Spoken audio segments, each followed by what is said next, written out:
Oke, kita masuk ke pikiran-pikirannya Aristoteles, khususnya tentang keadilan. Keadilan ini, tiga orang ini, Socrates, Plato, Aristoteles, sebenarnya tokoh yang membalik cara berpikir Yunani, cara berpikir rasional dari mikir alam semesta diseret ke ranah mikir tentang manusia, mikir tentang etika. Dari tiga orang ini dikenal, saya ngomong minggu lalu, namanya virtu etik. Virtu etik itu etika kebajikan. Beda sama teori etika yang lain. Kalau di virtu etik itu yang namanya kebajikan, keutamaan itu adalah apa menunjuk ke orang. Jadi apa yang biasanya dilakukan oleh orang-orang utama. Jadi bukan teori mana perbuatan yang utama. Itu namanya virtu etik. Orang yang baik dan bermoral itu apa sih yang dilakukan? Itulah moralitas. Itu virtu etik. Jadi arahnya ke kebajikan orangnya, bukan ke perbuatan apa yang baik, perbuatan apa yang tidak baik. Itu kan makanya kalau ada syair Tombo Ati itu kan ada kalimat wong soleh kumpulono. Itu maksudnya apa? Dari mereka kamu dapat pelajaran moral, jadi orang yang baik. Nah itu saya tidak tahu, mungkin yang bikin syair belajar Aristoteles, bahwa yang disebut orang baik itu orang yang belajar, orang yang meniru perilakunya orang-orang baik. Simpelnya begitu. Kita lihat asumsi-asumsinya sampai nanti mengkerucut pada keadilan. Yang pertama asumsi tentang telos. Telos bahasa Yunani ya, bukan bahasa Jawa. Iya, nanti jangan-jangan telos dalam jumlah banyak namanya telos. Iya. Bukan, itu sama kayak laptop kan, ASU dalam jumlah banyak namanya Asus. Oke. Nanti kamu bilangnya gitu, padahal maksudnya kan bukan itu. Ada yang bilang Asus itu bukan ASU dalam jumlah banyak, tapi ASU ukurannya kecil, jadi kiri S yang kecil, kalau M sedang, L besar.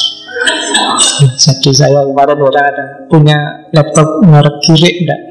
Laptop merek kiri maksudnya, maksudnya Asus. Jadi ASU yang ukurannya kecil. Kalau itu filosofis bisa nyampe ke situ itu. Nalarnya panjang sekali nyampainya ke sana. Itu kan sama dengan teka-teki. Kenapa Superman pakai kaos S? Ya karena kalau M kebesaran kan.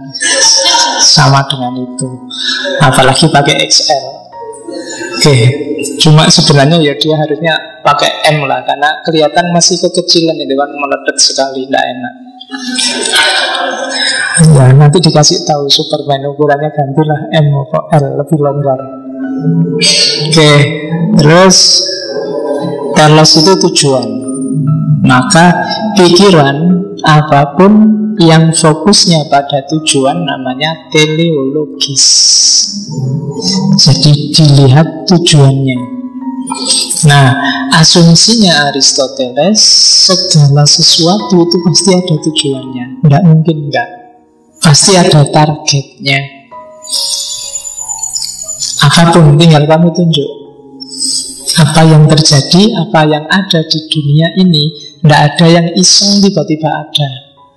Apalagi ciptaannya Allah, tidak ada yang Allah nggak sengaja tiba-tiba kok ada, itu nggak ada.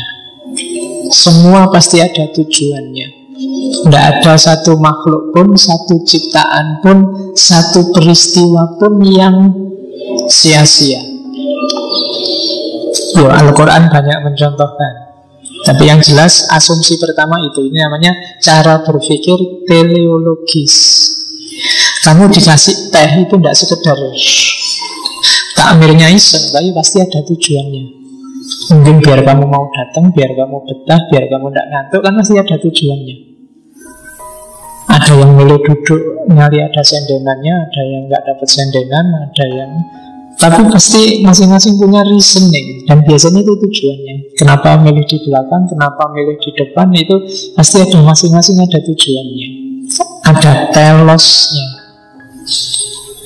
Nah, terus itu asumsi pertama. Oleh karena itu berarti pasti kita manusia juga punya tujuan.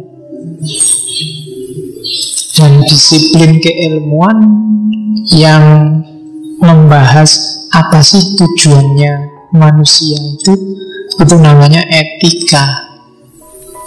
Jadi disiplin yang ngomong apa dan bagaimana manusia, tujuannya mau kemana, itu etika. Bedakan etika sama moral ya.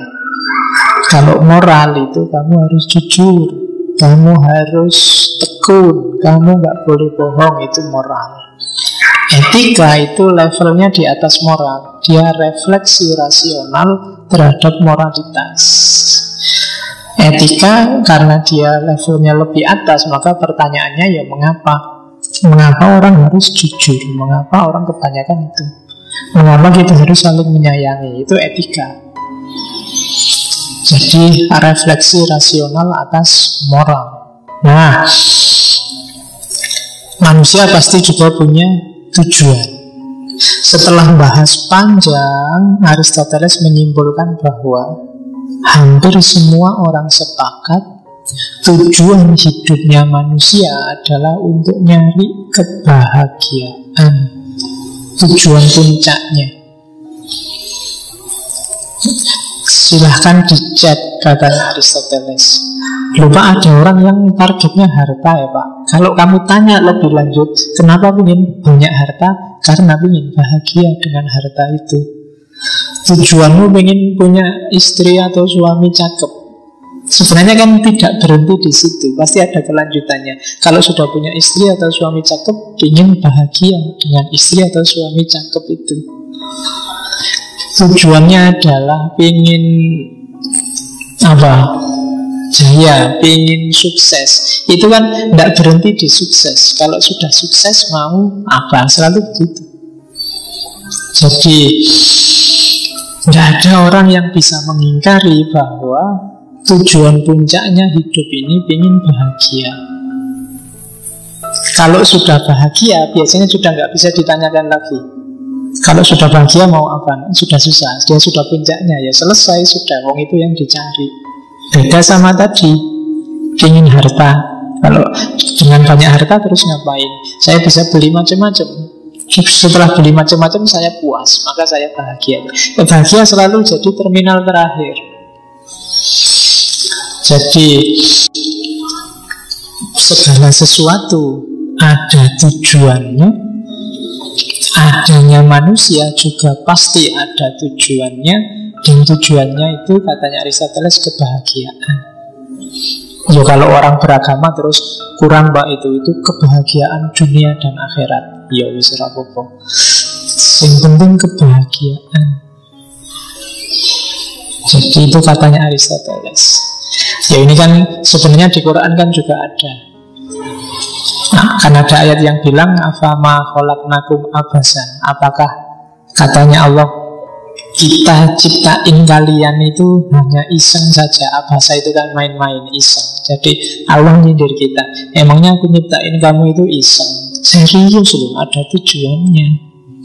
Kejarlah tujuan itu. Kalau dijawab pakai teorinya Aristoteles berarti carilah kebahagiaanmu. Ya boleh kamu sebut kebahagiaan akhirat segala, tapi intinya yang menenteramkanmu, yang bikin kamu bahagia. Oke.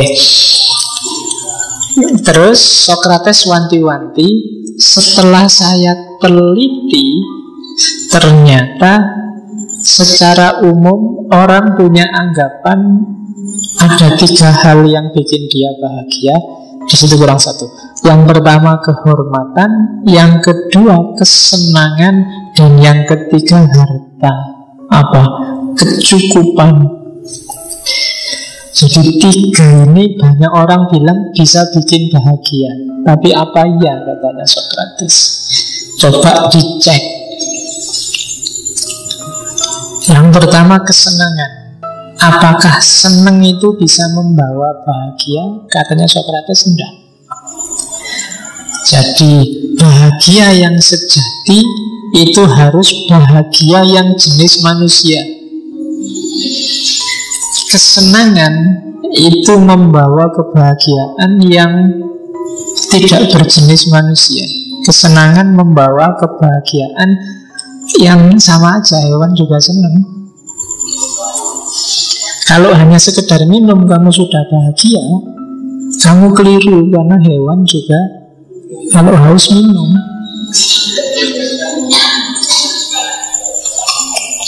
Jadi kesenangan itu tidak membawa kebahagiaan. Awas keliru, sifatnya sangat sementara. Kamu haus, sekarang minum, terus tidak haus lagi. Tapi sebentar lagi kamu haus lagi. Jadi kalau hanya kesenangan enggak, maka jangan melakukan apapun dengan target terakhir kesenangan. Dia bukan bahagia yang sejati. Jadi ya besok kalau kamu mau punya pekerjaan, kamu nikah, jangan sampai nikah hanya ingin senang-senang. Kalau hanya ingin senang-senang sebentar, mungkin nggak ada 2-3 tahun akan selesai, kamu bosan. Itu yang dialami para artis. Kamu kan heran, yang cowok cakep, yang cewek juga cakepnya luar biasa, kok bolak-balik putus, kok nggak kerasa. Itu karena yang dicari kesenangan, bukan kebahagiaan yang sejati. Maka sebenarnya syaratnya nggak harus cakep. Cari yang biasa-biasa, jelek juga terpaksa, tidak apa-apa. Yang penting kamu bisa bahagia. Kan gitu. Bukan, kan saya sering bilang kalau pasangan jelek kan lebih menenteramkan daripada yang cakep, karena nggak bikin khawatir. Kalau kamu punya pasangan cakep kan khawatir terus, wah jangan-jangan digodain orang, wah jangan-jangan kan nggak enak. Tapi kalau jelek kan aman, siapa yang mau godain?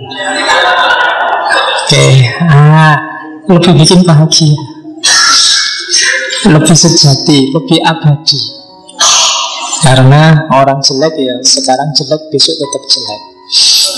Kalau orang cakep, sekarang cakep, kalau tua jadi jelek. Jadi tidak awet, berubah dia. Tapi yang jelek, ya, yang jelek kan konsisten. Sekarang jelek, besok lebih dahsyat lagi. Jadi itu, kalau kamu nyarinya kesenangan, kamu tidak akan ketemu kebahagiaan. Kehormatan juga begitu. Kehormatan juga ternyata bukan kebahagiaan yang sejati. Dia tergantung orang lain. Kehormatan kan begitu. Dihormati orang, dihargai orang, itu menyenangkan memang. Tapi dia tidak sejati, tergantung orang lain. Dan orang lain ini kan bisa berubah-ubah. Sekarang karena butuh menghargaimu, besok dia bisa mencaci makimu. Jangan ketipu oleh kehormatan. Mungkin sekarang saya ngajari kamu karena kamu butuh, wah, kamu ketemu salaman. Besok mungkin berubah ceritanya. Misalnya ada cerita, ternyata Ustadz yang ngajar ngaji filsafat menghamili semua santri-santri perempuan. Wah, ceritanya bisa 180 derajat. Kemarin kamu salaman cium tangan, besok bisa kamu pukuli aku kalau ketemu. Ya kan? Jadi tidak tergantung sesuatu di luar dirimu, kehormatan itu. Kamu tidak akan ketemu kebahagiaan, katanya Aristoteles. Kadang-kadang orang sentimen. Hari ini kan ada haters, ada follower, ada macam-macam itu kan. Kalau sudah benci ya kamu ngapain aja dibenci. Dan kamu galau gara-gara itu. Sebenarnya nggak usah galau. Kalau kebahagiaan bagimu bukan gara-gara kehormatan. Apalagi kekayaan. Kekayaan juga bukan tujuan puncak. Saya bilang tadi, setelah kekayaan selalu ada target lagi. Berarti dia bukan sesuatu yang kalau kamu ada di situ kamu akan mengalami bahagia. Jadi makanya Plato, Aristoteles, Socrates disebut eudaimonia. Jadi etika, virtu etik yang basisnya kebahagiaan. Arahnya bahagia. Tuh. Jadi asumsi pertama, hidup ini ada tujuannya. Tujuannya adalah nyari bahagia.